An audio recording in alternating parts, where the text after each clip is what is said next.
ఇప్పుడే జీ5 app download చేయండి. చూడండి మీ ఫేవరెట్ టీవీ షోస్ ఎప్పుడైనా ఎక్కడైనా. మా చైర్మన్ గారు వాళ్ళ పాప ఖుషి బర్త్డే ఈరోజు. ఆఫీస్ స్టాఫ్ అందరినీ పిలిచారు. వెళ్ళొస్తానమ్మా. చీకటి పడింది కదమ్మా. మీ అన్నయ్య వాళ్ళనెవరినైనా. నా బైక్లో పెట్రోల్ లేదు. మా ఆఫీస్ కార్ వస్తుంది. అయినా ఈ టైంలో ఆడపిల్ల బయటికి వెళ్తానంటే వద్దనకుండా మమ్మల్ని కూడా తోడుగా వెళ్ళమంటావేంటమ్మా? ధైర్యంగా ఉంటుందని. మాకు నామోషిగా ఉంటుంది. నామోష్ ఎందుకు పెద్దోడా?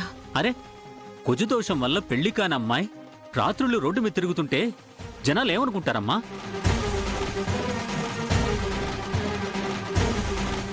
నిజమే అన్నయ్యా. ఇంకా మనం వెంటేసుకొని తిరిగితే రకరకాల మాటలు మాట్లాడుకుంటారు. ఏమీ వద్దు, ఇంట్లో ఉండమని చెప్పండి. అదే నిజమే.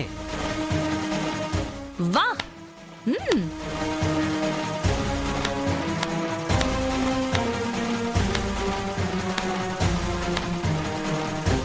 ఏం చెప్పారు అన్నయ్యలు? Great brothers.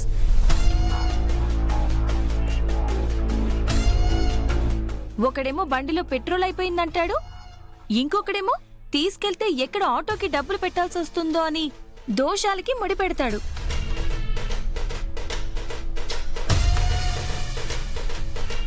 మీలాంటి మోడర్న్ అన్నయ్యలకు ఏ సిస్టర్స్ కూడా ఉండకూడదురా? ఏంటి జాను, వాడు వీడు అంటున్నా? తోడబుట్టిన వాళ్ళు మాకు ఎంత తోడుగా ఉన్నారో బయటికెళ్ళి చెప్తే జనం తిట్టడం కాదు, కొట్టడమే జరుగుతుంది. జాను, నీకన్నా పెద్దవాళ్లతో ఏంటా మాటలు? ఏంటమ్మా చిన్నపిల్లలా భయపడతావు? ఫీల్ అవుతారనా? మా ఆయనకు కోపం వచ్చి వేరే కాపురం పెడతారేమో అని. ఏయ్, నేనెప్పుడన్నానమాట? ఉమ్మడి కుటుంబాన్ని చీల్చేంత చండాలుండేం కాదు నేను.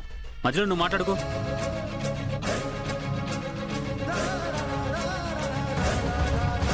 అయినా నాన్న రిటైర్మెంట్ ఫంక్షన్ చూడకుండా ఎవరి దారి వాళ్ళు చూసుకుంటారనుకున్నావా?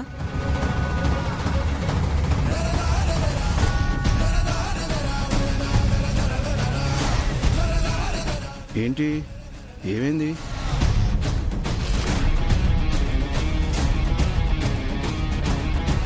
ఈ రాత్రిపూట తులసి ఫంక్షన్కి వెళ్తానంటుంది నాన్న. అది కూడా ఒంటరిగా. మా ఆయన్ని బావగారిని ఏదో తప్పు మాట్లాడినట్టు మాట్లాడుతుంది మీ చిన్నమ్మాయి. ఇది పద్ధతి కాదు. వదినలిద్దరినీ నేనడుగుతున్నాను, మీ శ్రీవార్లు ఉండాల్సిన పద్ధతిలో లేరే అని ఎప్పుడు తప్పు పట్టలేదెందుకు? ఈ మాటకు వాళ్ళ నోళ్లు తెరుచుకోవులే. మావయ్య గారు, జాను మీ ముందే ఎలా మాట్లాడుతుందో చూసారా? జాను అలా మాట్లాడడం తప్పైతే, తులసి వాళ్ళ యజమానింట్లో ఫంక్షన్ ఉంది వెళ్తాను అంటే మీరు వద్దనడం కూడా తప్పే.